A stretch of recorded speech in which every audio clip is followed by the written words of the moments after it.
हमसे कहा जा रहा है। कौन कह रहा है? जो हमारे टैक्स पे पलते हैं, लिटरली पलते हैं। वो ये कह रहे हैं कि आपने काशी में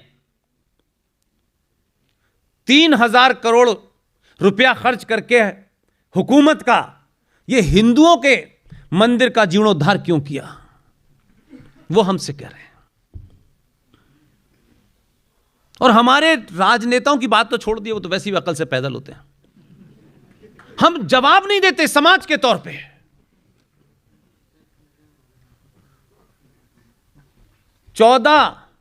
1,04,000 जो देश भर में मंदिर हैं, उन मंदिरों का अधिग्रहण सरकार ने पैसे के लिए किया है। हम टैक्स भी देते हैं और 80% हम सरकार को चढ़ावा भी देते हैं। एक मंदिर है साउथ में, देवस्थानम, उस हुंडी का पूरे साल का पैसा 1,300 करोड़ का है जो सरकार लेती है।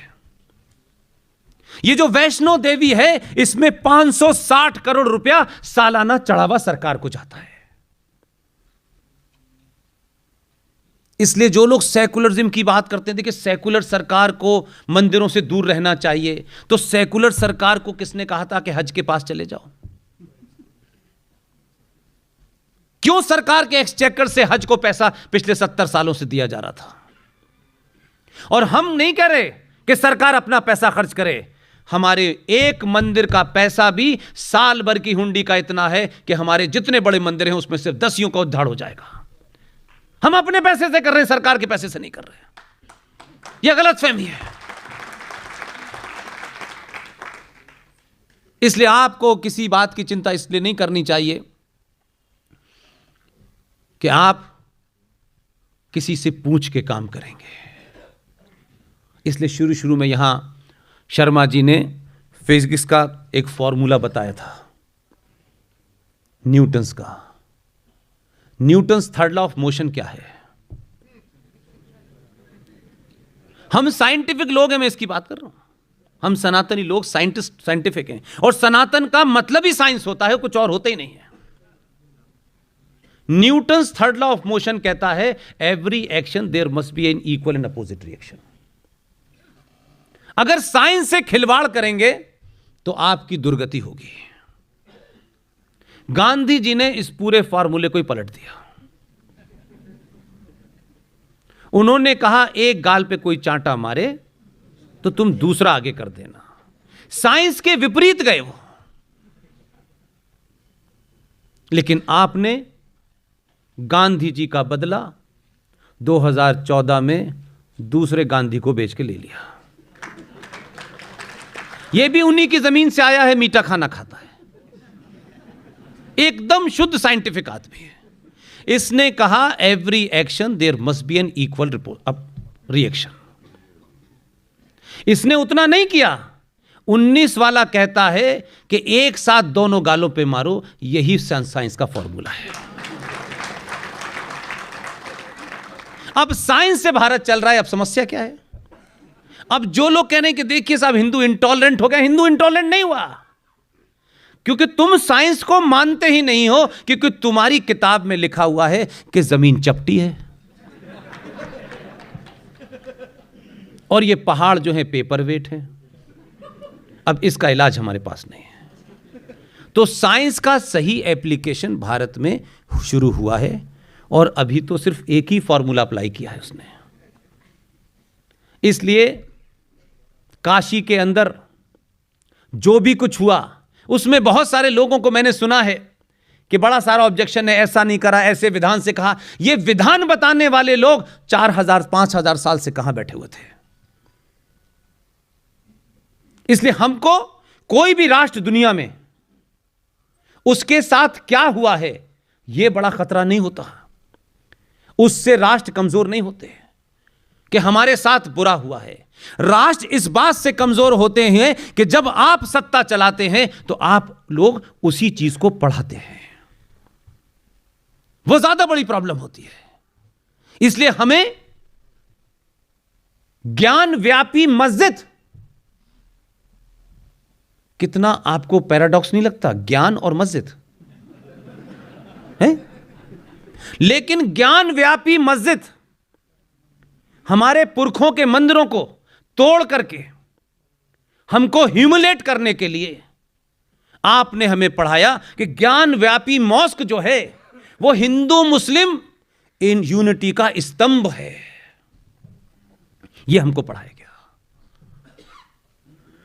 थोड़ा थोड़ा करेक्शन समाज करे तो भी ठीक हो जाएगा। यह सिलसिला गली गली मोहल्ले मोहल्ले है। इसलिए राजनीतिक बदलाव से आप खुश हो सकते हैं। मैं राजनीतिक बदलाव में इंटरेस्टेड ही नहीं हूं। होना चाहिए, लेकिन सब कुछ है मैं नहीं मानता। एक छोटा सा नुक्ता है, एक डॉट है, बस, इससे ज्यादा नहीं है। मैं मानता हूं कि आप, मैं अपनी अपनी जगह पे खड़े होकर के अपनी भूमिका को निभाएं। मैंने सुना है कि कुछ लोग प्राइवेट नौकरी करते हैं, प्राइवेट विश्वविद्यालय में नौकरी करते हैं। वो ये जानते हैं कि ये सच है, लेकिन उनके इस सच का अनुसरण करने से मालिक निकाल देगा, इसलिए वो नौकरी नहीं छोड़ना चाहते। नौकरी बहुत छोटी सी चीज है। राष्ट्र के सामने नौकरी की कोई वैल्यू नहीं है, कोई वैल्यू नहीं है। इसलिए अपने अंदर यह भी देखें कि हमने सिर्फ यह सोच लिया है कि पूरे देश में सरकार की जो नौकरियां हैं मुश्किल से 4 करोड़ हैं। अब 4 करोड़ नौकरी देने के बाद सरकार कहां से नौकरी लाए आपके लिए? और 135 करोड़ लोग लीगल हैं, 5.5 करोड़ लोग इस देश में इल्लीगल हैं, लेकिन सबको नौकरी चाहिए। हमने पिछले 20-25 सालों में खामोशी से हीन भावना का शिकार हो गए, कास्ट की लाइन पे चले गए। ये काम बहुत खराब है, ये हम नहीं करेंगे, हम करेंगे, ये वो नहीं करेगा, वो करेगा।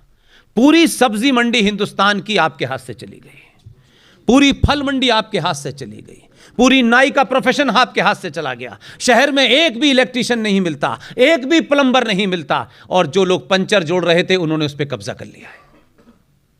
इसलिए वो नौकरी के लिए चिंतित नहीं है। उनको ये स्टेटस सिंबल नहीं है कि अगर हम सब्जी बेचेंगे तो हम पता नहीं क्या हो जाएंगे। आज भी इस देश की टोटल पॉपुलेशन ब्राह्मणों की जो है, उसकी 1.2% पॉपुलेशन सीवर साफ करने का काम कर रही है। किसी ने पूछा? इसलिए कि हमने काम को जाति से जोड़ दिया। यह काम यही करेगा, हम नहीं करेंगे। और हमारी संस्कृति में हम ये मानते हैं कि हमारे यहां 2 ब्राह्मण पैदा हुए, जिसमें से एक ब्राह्मण भगवान हैं, भगवान परशुराम। एक ब्राह्मण है रावण। हमारे समाज में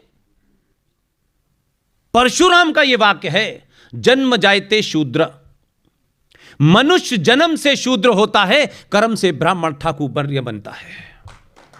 यह मैं नहीं कह रहा, यह परशुराम कह रहे हैं। मां के पेट से कोई ब्राह्मण ठाकुर नहीं पैदा होता। आज की इस आधुनिक युग के अंदर जो पढ़ गया, जिस पे ज्ञान हो गया, वो ब्राह्मण हो जाता है।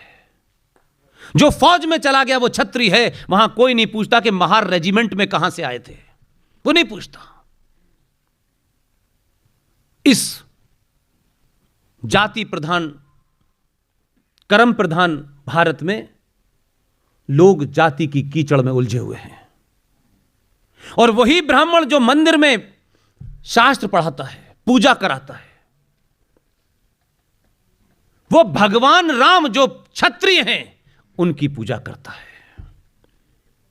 वो पूछता नहीं है कि ये क्षत्रिय की पूजा मैं क्या करूंगा, क्योंकि हमारी संस्कृति में त्यागी की पूजा होती है, जिसने त्याग किया होता है।